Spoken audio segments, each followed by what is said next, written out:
Hello mga mi! Tonight natupad na ang Pera Night with Juko. Excited na excited siya pero mas excited kami sa OOTD niya. Suot-suot kasi niya yung eyeglasses ko kahit sobrang laki. As in parang nakalutang yung salamin, hindi man lang dumadampi sa ilong niya. Thankful lang kami kasi may bonnet siya so hindi basta-basta matatanggal sa face niya. Grabe talaga yung tawa namin. Hindi kami makaget over kasi ang cute niya kahit ganun yung suot-suot niya. So ito na nga pagdating namin dito sa perya, tumigil talaga siya. Amazed na amazed siya sa Ferris wheel na finally nga ay nakita niya to ng malapitan dahil usually talaga nadadaanan lang namin ito kapag pauwi na kami. So ngayon, wish granted na siya.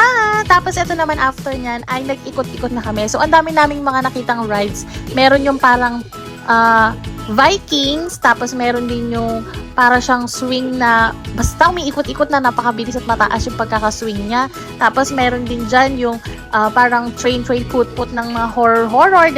Pero isa sa mga nagustuhan nga niya ay itong Vikings kasi ang dami nga sumasakay. Tapos tuwan-tuwa siya pag may mga sumisigaw. Tapos nakakita pa yan siya ng hugis letter M doon sa mismong Vikings na ride. Turo siya ng turo at letter M nga daw. So ayun nga at nag-ikot na naman kami hanggang sa nakita namin itong si Caterpillar. May mga lumapit kasi na grupo na may mga kasamang mga chikiting. Tapos, meron din doon na isa na merong kasamang kasing edara ng anak ko. Kaya sabi ko, ay sige, dito tayo sasakay. So, ayun nga, doon nga kami sumakay sa Caterpillar. 50 pesos ang bayad ng entrance per person. And since maliit pa nga si Juko, ay free na lang siya. At umandar na nga ang Caterpillar. At as you can see, nag-e-enjoy na siya. Pero medyo seryoso yung face niya kapag pataas na. Siguro naninibago siya. Pero I know for sure na talagang nag-enjoy siya sa Caterpillar ride na yan. Kasi naman, parang gusto pa niyang umulit nung pagbaba namin. Kaso ayoko na dahil nga nahilab na yung tiyan ko at akala ko doon na ako aabutin mga mi.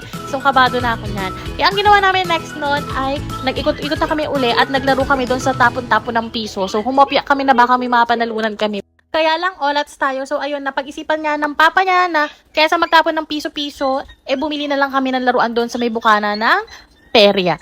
Di lang ako nakapag-video mga mima ko kasi nga buhat-buhat ko na siya. So pagdating nga namin dito sa bilihan ng laruan, ayan, for the pili na ng laruan si Juko. At may bata nga biglang lumapit sa kanya at ayan, nagpakitang gilas kagad, nag-ABC siya tapos with sign language pa yan. Ganyan talaga siya pag may taong lumalapit sa kanya for the flexing. So hanggang doon lang mga mima, nakapili na nga siya. Sumasakit na nga rin ang tiyan ko dyan mga mima, kaya goodbye na!